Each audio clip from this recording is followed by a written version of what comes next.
Од вечерва до 20 август светската музичка и сценска елита на 63-тото Охридско лето.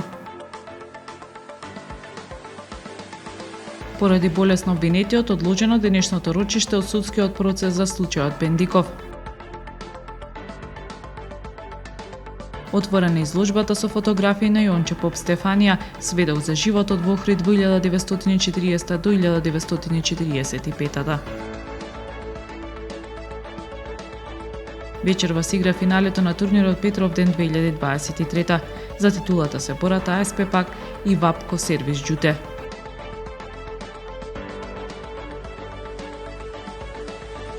Времето утре сончево и топло со температура до 34 степени. Следевте една минута вести на Охрид Нјуз.